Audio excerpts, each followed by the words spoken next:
Hi friends, ഏതോ ജന്മകൽപ്പനയുടെ പുതുപുത്തൻ എപ്പിസോഡിലേക്ക് എല്ലാവർക്കും സ്വാഗതം. അങ്ങനെ നമ്മുടെ ശ്രുതി മൈലാഞ്ചി ഇട്ട കയ്യിലേക്ക് ഇങ്ങനെ നോക്കിക്കൊണ്ട് പറയുന്നുണ്ട്, ഓ ആ മൈലാഞ്ചി ഇട്ട പെണ്ണ് കയ്യിൽ ഏത് ലെറ്റർ എഴുതണം എന്ന് ചോദിച്ചപ്പോൾ അവിടെ ഇരുന്ന് അശ്വിൻ എന്ന് പറഞ്ഞതിന്റെ ഫലം ഇത്. എൻ്റെ കുട്ടി കൃഷ്ണ, ഇത് ഞാൻ ഇനി എങ്ങനെ മായ്ക്കും? എല്ലാവരോടും എന്ത് സമാധാനം പറയും? ഇതിനി ആരെയും കാണിക്കാതെ കൊണ്ടു നടക്കാനുള്ള പാടോർത്താ എൻ്റെ കുട്ടി കൃഷ്ണ.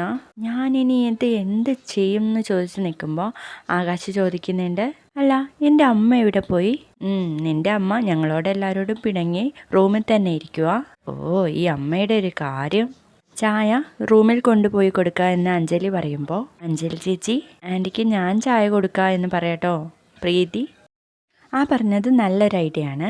അമ്മായിയമ്മയും മരുമോളും ഇപ്പോഴേ കോംപ്രമൈസ് ആവുന്നത് നല്ലതാണ്. പ്രീതി തന്നെ ചായ കൊണ്ടു കൊടുത്താൽ മതി എന്ന് പറയണേ. അങ്ങനെ പ്രീതി പോയി കഴിഞ്ഞതിന് ശേഷം പാവം ഇനി അതിനെ എന്തെങ്കിലും പറയോ ആവോ? ഏയ്, മനോരമയുടെ സ്വഭാവമൊക്കെ അവൾക്ക് നന്നായിട്ട് അറിയാമെന്ന് പറയട്ടോ അമ്മായി. അഞ്ജലി മോള് പറഞ്ഞ പോലെ ഇപ്പോഴേ അവരൊന്ന് പൊരുത്തപ്പെടട്ടെ എന്നും പറയുന്നുണ്ടേ. അപ്പോൾ നമ്മുടെ മനോരമ റൂമിലിരുന്ന് ഒരേ കരച്ചിലാട്ടോ. പക്ഷെ എൻ്റെ മൈ ഗോഡ്, ഞാനിപ്പോൾ ഈ വീട്ടിലെ വെറും കറിവേപ്പിലയാണ്. എൻ്റെ കയ്യിൽ നിന്ന് അധികാരങ്ങളും സ്ഥാനങ്ങളും ഒക്കെ സ്കിപ്പ് ചെയ്ത് പോവാണല്ലോ. എൻ്റെ മൈ ഗോഡ്, ഞാൻ ഇതൊക്കെ എങ്ങനെ സഹിക്കുമെന്ന് പറഞ്ഞ് നിൽക്കുമ്പോഴാണ് നമ്മുടെ പ്രീതിയുടെ വരവേ. ആൻറ്റി ചായ. ആൻറ്റിയോ? ആരാടി നിൻ്റെ aunty? Call me madam. What you want? ഞാൻ ആൻറ്റിക്ക് ചായ അല്ല, മാഡത്തിന് ചായ കൊണ്ടുവന്നതാ. I don't want tea. ഇത് ഞാനുണ്ടാക്കിയതല്ല. ആരുണ്ടാക്കിയതായാലും ഡോണ്ട് വാണ്ട് എന്ന് പറഞ്ഞാൽ ഡോണ്ട് വാണ്ട് എന്ന് പറയാട്ടോ മനോരമ. ആദ്യമേ ഇവിടെ വന്നപ്പോൾ ചൂലിനടിച്ച് പുറത്താക്കേണ്ടതായിരുന്നു.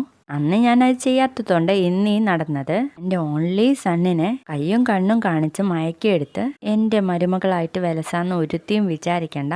യു ജസ്റ്റ് റിമെമ്പർ ദാറ്റ് എന്ന് പറയുമ്പോൾ പ്രീതിക്ക് വല്ലാത്ത വിഷമാവാണേ. ചായ അവിടെ വെച്ചിട്ട് പ്രീതി അങ്ങ് പോവാട്ടോ. അത് പറഞ്ഞതിൻ്റെ സന്തോഷത്തിലാണ് നമ്മുടെ മനോരമ. പിന്നീട് നമ്മുടെ അശ്വിൻ ശ്രുതിയുടെ കാര്യം തന്നെ ഇങ്ങനെ ഓർത്ത് നിൽക്കുകയാണേ. അപ്പോഴാണ് ഒരു വോയിസ് മെസ്സേജ് വന്ന് കിടന്നത് ഓർക്കുന്നത്. അപ്പോൾ അതെടുത്ത് പ്ലേ ചെയ്യണേ. അശ്വിൻ സർ, സത്യമായിട്ടും ഞാൻ അത് ഉദ്ദേശിച്ച് പറഞ്ഞതല്ല. സാറ് വന്ന് അതിനു വേണ്ടി ഞാൻ മാപ്പ് ചോദിക്കാം. ഇവിടേക്ക് വരാതിരിക്കല്ലേ സർ, വേഗം വരണേ എന്ന് പറയുന്നതും. എൻ്റെ കുട്ടി കൃഷ്ണ, അറിയാതെ ഞാൻ ചെയ്ത തെറ്റിന് ഞാൻ എത്ര വേണമെങ്കിലും മാപ്പ് ചോദിക്കാം. ഒരു കുഴപ്പവും കൂടാതെ അശ്വിൻ സാറിനെ വേഗം മടക്കി കൊണ്ടുവരണേ എന്നുള്ള ആ ഒരു വോയിസ് മെസ്സേജ് കേൾക്കാൻ കേട്ടോ അശ്വിൻ. അപ്പോൾ വല്ലാണ്ട് ഫീൽ ചെയ്യണേ അശ്വിന്. അപ്പോൾ ശ്രുതിയെ അന്വേഷിച്ചിട്ട് അശ്വിൻ നടക്കുമ്പോൾ ശ്രുതിയാണെങ്കിൽ കൈ ഇങ്ങനെ കഴുകിക്കൊണ്ടിരിക്കുക കേട്ടോ ആ മൈലാഞ്ചി പോക്കാൻ വേണ്ടിയിട്ട്. എത്ര കഴുകിയിട്ടോ ഇത് പോകുന്നില്ലല്ലോ എൻ്റെ കുട്ടി കൃഷ്ണ. അവരോട് ഞാൻ പറഞ്ഞതല്ലേ എൻ്റെ പേര് ശ്രുതിയാണെന്ന്. ഇത്രയും വകതിരിവില്ലാത്തവരായി പോയല്ലോ എന്നൊക്കെ ചോദിക്കുമ്പോൾ മിസ് ശ്രുതി ലക്ഷ്മി എന്ന് വിളിച്ചിട്ട് നമ്മുടെ അശ്വിൻ അങ്ങോട്ടേക്ക് വരികയാണേ. അപ്പോൾ ശ്രുതി ഞെട്ടിയിട്ട് അശ്വിൻ്റെ അടുത്തേക്ക് തിരിയുന്നില്ലേ. അശ്വിൻ വീണ്ടും ചോദിക്കുന്നുണ്ട്, ശ്രുതികുമാരി ലക്ഷ്മി, ഞാൻ നിന്നോടാ ചോദിക്കുന്നത്. നീ എന്നെ ഫോണിൽ വിളിച്ചിരുന്നോ? ഞാനെന്തിനാ നിങ്ങളെ ഫോണിൽ വിളിക്കുന്നത്? ഞാൻ വരുന്നതിന് തൊട്ട് മുൻപേ നീ എന്നെ ഫോണിൽ വിളിച്ചതേ ഇല്ല. ഏയ് ഇല്ലല്ലോ എന്ന് പറയാട്ടോ ശ്രുതി. നീ എന്നെ വിളിക്കുകയും ചെയ്തു, എന്നോട് സോറി പറയുകയും ചെയ്തു. എന്താ, ഞാൻ നിങ്ങളെ വിളിച്ചെന്നോ സോറി പറഞ്ഞെന്നോ? ഏയ് ഒരിക്കലും ഇല്ല എന്ന് പറയുമ്പോൾ നീ എന്നെ വിളിച്ചതും ഇല്ല സോറി പറഞ്ഞതും ഇല്ല അല്ലേ? എന്നാൽ ഇതൊന്ന് കേട്ട് നോക്കുമെന്ന് പറഞ്ഞിട്ട് ആ വോയിസ് ക്ലിപ്പ് പ്ലേ ചെയ്ത് കൊടുക്കുകയാണേ. ഏയ് ഇത് എൻ്റെ ശബ്ദമൊന്നുമല്ല. മുഖത്ത് നോക്കി കള്ളം പറയുന്നോ? ഇത് നിന്റെ ശബ്ദമല്ലേ? ഒന്നുകൂടെ ഒന്ന് കേട്ട് നോക്ക് എന്ന് പറയുമ്പോൾ ഏയ് അതെൻ്റെ ശബ്ദമൊന്നുമല്ല, നിങ്ങൾ വെറുതെ പ്ലേ ചെയ്യണ്ട. നിനക്ക് മുഖത്ത് നോക്കി കള്ളം പറയാൻ ഇത്രയ്ക്ക് ധൈര്യമെന്ന് ചോദിച്ച് ശ്രുതിയുടെ കൈ അങ്ങ് പിടിക്കുകയാണേ. ആ എൻ്റെ കൈ വിട് എന്നൊക്കെ പറഞ്ഞിട്ട് കൈയിൻ്റെ മൈലാഞ്ചി ഇട്ട ഭാഗം നല്ല മുറുക്കിയാട്ടോ പിടിച്ചിരിക്കുന്നത്. അപ്പോൾ ശ്രുതിയുടെ നോട്ടം മുഴുവൻ അതിലോട്ടാവുമ്പോൾ നമ്മുടെ അശ്വിനും ശ്രദ്ധിക്കുന്നുണ്ട്. വീണ്ടും കൈ ഇങ്ങനെ പിടിച്ച് തിരിക്കുകയാണേ. അങ്ങനെ അവസാനം വേദനിക്കുന്നതുകൊണ്ട് ശ്രുതി അങ്ങ് തുറന്നു പോവാട്ടോ. അതിൽ നമ്മുടെ അശ്വിൻ കയ്യിൽ എഴുതിയിരിക്കുന്നത് എ എന്ന ലെറ്റർ കാണുകയാണേ. ഇതെന്നാ നിന്റെ കയ്യിൽ എ എന്ന് എഴുതിയിരിക്കുന്നത്? നിന്റെ പേര് ശ്രുതി എന്നല്ലേ? ആ ശ്രുതി. ശ്രുതിയിൽ എ ഉണ്ടല്ലോ. പറ, ശ്രുതിയിൽ എവിടെയാ എ? അല്ല, ശ്രുതികുമാരിയിൽ എ ഉണ്ടല്ലോ. ശ്രുതികുമാരിയിൽ എവിടെയാ എ? പറയ് എന്ന് പറയുമ്പോൾ അതൊക്കെ എന്തിനാ നിങ്ങൾ അറിയുന്നേ എന്ന് ചോദിക്കുമ്പോഴേക്കും നമ്മുടെ നന്ദു അങ്ങോട്ടേക്ക് വരികയാണേ. ഹായ് ശ്രുതിക്കുട്ട, ഞാൻ നല്ല ചായ ഉണ്ടാക്കി വെച്ചിട്ടുണ്ട്. അത് ചൂടാറുന്നതിന് മുൻപേ കുടിക്കണം. ശ്രുതിക്കുട്ടൻ വരൂ, ഞാനവിടെ ചെയർ പിടിച്ചു വെച്ചിട്ടുണ്ട്. അശ്വിൻ ബ്രോ ഒക്കാം എന്ന് പറയുമ്പോൾ ശ്രുതി വേഗം അവിടുന്ന് സ്കൂട്ടാവാൻ വേണ്ടിയിട്ട് ആ ഞാൻ വരുന്നു നന്ദുചേട്ട എന്ന് പറഞ്ഞിട്ട് എൻകെയുടെ കൂടെ അങ്ങ് പോവാണേ. നന്ദുചേട്ട എന്ന വിളി കേൾക്കുമ്പോൾ തന്നെ നമ്മുടെ അശ്വിൻ കള്ളി കയറി നിൽക്കുക കേട്ടോ. കൂടെ പോകുന്നുണ്ട് കേട്ടോ ചായ കുടിക്കാൻ വേണ്ടിയിട്ട്. എന്നിട്ട് ശ്രുതിക്ക് ചൂടോടെ ആ ചായ അങ്ങ് കൊടുക്കാട്ടോ. അപ്പോഴേക്കും നമ്മുടെ അശ്വിനും അവിടെ വന്നിരിക്കുകയാണേ. ശ്രുതിക്കുട്ട, എങ്ങനെയുണ്ട് ചായ? ആ, നന്നായിരിക്കുന്നല്ലോ. അപ്പൊ ചായയൊക്കെ ഉണ്ടാക്കാൻ അറിയാലേ? പിന്നല്ലാതെ, ഞാൻ നല്ലൊരു കുക്കാണ്. Chinese, French, Italian, Mexico, American എന്നൊക്കെ പറയുമ്പോൾ മുത്തശ്ശി ചോദിക്കുന്നുണ്ട്, എന്താ? അല്ല, ഇതൊന്നും ഉണ്ടാക്കാൻ എനിക്കറിയില്ല. എനിക്ക് വെജിറ്റേറിയൻ ഡിഷസ് ഉണ്ടാക്കാൻ നന്നായിട്ട് അറിയാം. പഞ്ചാബി ഡിഷസ്, സ്വീറ്റ്സ് പിന്നെ എന്നൊക്കെ പറയുമ്പോഴേക്കും ആഹാ, അങ്ങനെയാണെങ്കിലേ ഞങ്ങൾക്ക് സ്വീറ്റ്സ് സ്റ്റാൾ ഉണ്ട്. നന്ദു ചേട്ടൻ നല്ല സ്വീറ്റ്സ് ഉണ്ടാക്കുമെങ്കിൽ ഞങ്ങൾക്കത് കടയിൽ വിൽക്കാലോ എന്ന് പറയണേ.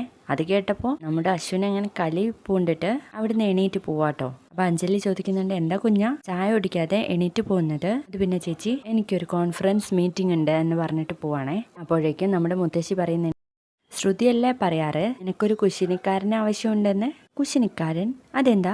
കുശിനിക്കാരൻ എന്ന് വെച്ചാൽ വേലക്കാരൻ എന്ന് പറയണേ. Oh Shruti, you mean cook? Oh sorry Shruti, നീ എന്നെ വെറും ഒരു കൗശലക്കാരനാക്കിയല്ലോ എന്നൊക്കെ പറഞ്ഞ് സങ്കടപ്പെട്ട് നിൽക്കണേ. അപ്പൊ അശ്വിൻ അങ്ങ് കയറിപ്പോയപ്പോൾ ശ്രുതിക്കും അത് വല്ലാതെ ആവുന്നുണ്ട് കേട്ടോ. തുടർന്ന് നമ്മുടെ അമ്മായിയും പ്രമീളയും മുത്തശ്ശിയോട് തിരിച്ച് വീട്ടിലേക്ക് പോകുന്നതിനെ കുറിച്ച് പറയാണേ. അപ്പോൾ മുത്തശ്ശി പറയുന്നുണ്ട്, പ്രമീള ഒന്ന് നിൽക്ക്. അഞ്ജലി മോളെ, നമ്മൾ പ്രീതിക്കായി പണിഞ്ഞ ആ വള നീ എവിടെയാ വെച്ചിരിക്കുന്നേ? അതെടുത്ത് കൊടുക്കുക എന്ന് പറയണേ. ആ മുത്തശ്ശി, ഞാൻ മറന്നുപോയി. അതെവിടെയായിരുന്നു നമ്മൾ വെച്ചത്? മുത്തശ്ശിയുടെ അൾമാരിയിലാണോ അതോ എന്ന് ചോദിക്കുമ്പോൾ മുത്തശ്ശി പറയുന്നുണ്ട്, നീ കുഞ്ഞനെ കാണിച്ച് അവിടെ തന്നെ വയ്ക്കാമെന്നല്ലേ പറഞ്ഞത്? എങ്കിൽ ഞാൻ പോയി എടുത്തിട്ട് വരാം എന്ന് പറയുമ്പോൾ അമ്മായി പറയുന്നുണ്ട്, അഞ്ജലി മോൾ അവിടെ ഇരുന്നേ, രാവിലെ തൊട്ട് ഓടി നടക്കുന്നതല്ലേ. ശ്രുതി, നീ അതൊന്ന് പോയി എടുത്തിട്ട് വന്നേ എന്ന് പറയണേ. എന്ന് പറഞ്ഞ് നിൽക്കണേ നമ്മുടെ ശ്രുതി. ശരിയാണല്ലോ ശ്രുതി, നീ അതൊന്ന് പോയി എടുത്തിട്ട് വരാവോ എന്ന് പറയുമ്പോൾ സ്റ്റക്കായി നിൽക്കുന്ന ശ്രുതിയെ കണ്ടിട്ട് അഞ്ജലി എണീറ്റിട്ട് പറയുന്നുണ്ട്, ശ്രുതി നീ പേടിക്കേണ്ടതില്ല, കുഞ്ഞൻ അവിടെ ഒന്നും കാണില്ല, അവൻ ഏതോ കോൺഫറൻസിലാ എന്ന് പറയുമ്പോൾ ധൈര്യത്തോടെ പോവാനിട്ട് നമ്മുടെ ശ്രുതി. അശ്വിനാണെങ്കിൽ ബാൽക്കണിയിൽ നിന്ന് പുറത്തേക്ക് നോക്കി നിൽക്കണേ. അപ്പൊ ശ്രുതി വാതിലൊക്കെ തുറന്ന് ഉള്ളിലേക്ക് നോക്കട്ടോ അശ്വിനുണ്ടോ എന്ന കാര്യം. എന്നിട്ട് പോയിട്ട് ഷെൽഫിൽ നിന്ന് ആ വള എടുക്കണേ. നല്ല ഭംഗിയുള്ള വളയാണല്ലോ എന്ന് പറഞ്ഞ് വള എടുക്കുമ്പോൾ ിലൂടെ പുറത്തേക്ക് വീഴാണ് കേട്ടോ. അയ്യോ എൻ്റെ കുട്ടികൃഷ്ണ എന്ന് പറഞ്ഞിട്ട് അതിൻ്റെ പിന്നാലെ ശ്രുതിയും പോകുന്നുണ്ട്. ഇത് നമ്മുടെ അശ്വിൻ കാണുന്നു. അങ്ങനെ ശ്രുതി വളയെ നോക്കിയിട്ട് പറയുന്നുണ്ട്, എന്തായാലും താഴെ പോയില്ല, ഇതെങ്ങനെയാ എടുക്കുന്നേ എന്നൊക്കെ പറഞ്ഞിട്ട് ഇങ്ങനെ കുഞ്ഞെടുക്കാൻ നോക്കുമ്പോൾ അശ്വിൻ അത് എടുക്കണേ വള. ആ വള എടുത്തിട്ട് ശ്രുതിയോട് അശ്വിൻ പറയുന്നുണ്ട്, ചില കാര്യങ്ങൾ നിനക്ക് ഒറ്റയ്ക്ക് ചെയ്യാൻ വേണ്ടിയിട്ട് പറ്റില്ല, എൻ്റെ സഹായം കൂടി ഉണ്ടായാലേ പറ്റൂ എന്ന് പറയണേ. അതിനാരാ നിങ്ങളോട് സഹായിക്കാൻ വേണ്ടിയിട്ട് പറഞ്ഞേ? ഞാൻ ആ വള എടുക്കുമായിരുന്നല്ലോ. ഇല്ല, നിനക്കിതിന് പറ്റില്ലായിരുന്നു എന്ന് പറയുമ്പോൾ പറ്റും, എനിക്കതിന് പറ്റുമായിരുന്നു എന്ന് പറയണേ. നിനക്കതിന് ഉറപ്പുണ്ടോ? അതെ, എനിക്ക് പറ്റുമെന്ന് എനിക്ക് ഉറപ്പുണ്ട് എന്ന് പറയണേ. എങ്കിൽ ഇതാ എടുത്തോ എന്ന് പറഞ്ഞിട്ട് വീണ്ടും ആ വള അശ്വിന് കിട്ടിയോടത്തേക്ക് തന്നെ എറിയാണ് കേട്ടോ. അപ്പോൾ വീണ്ടും ശ്രുതി എടുക്കാൻ വേണ്ടി കുനിഞ്ഞെടുക്കുമ്പോൾ ശ്രുതി വീണു പോകുമെന്നുള്ള ഭയത്തിൽ നമ്മുടെ അശ്വിൻ ഷോള് പിടിച്ചു വലിക്കുകയാണേ. ആദ്യം ഓർക്കുന്നത് ശ്രുതി പണ്ട് നടന്നിട്ടുള്ള ഒരു കാര്യത്തെ കുറിച്ചാണ് കേട്ടോ. ഒരു റോസാ ചെടിയിൽ ഷോള് കുരുങ്ങിയിട്ട് അശ്വിൻ സംസാരിച്ചുകൊണ്ട് നിൽക്കുമ്പോൾ ആ ചൂട് ചായ അശ്വിൻ്റെ മുഖത്തേക്ക് ഒഴിക്കുന്ന ആ ഒരു സീന് ഓർക്കുകയാണേ. അപ്പം അന്നത്തെ പോലെ തന്നെ ഷോൾ എവിടെയെങ്കിലും കുരുങ്ങിയതായിരിക്കും എന്ന ഭാവത്തിൽ ശ്രുതി തിരിഞ്ഞു നോക്കുമ്പോൾ ഷോള് അശ്വിൻ്റെ കയ്യിലായിരിക്കും കേട്ടോ. അത് കണ്ട് അന്തം വിട്ട് നിൽക്കുകയാണ് നമ്മുടെ ശ്രുതി. വീഡിയോ ഇഷ്ടപ്പെട്ടാൽ ലൈക്ക് ചെയ്യുക, സബ്സ്ക്രൈബ് ചെയ്യുക, കമൻറ്റ് ചെയ്യുക, ഷെയർ ചെയ്യുക കേട്ടോ.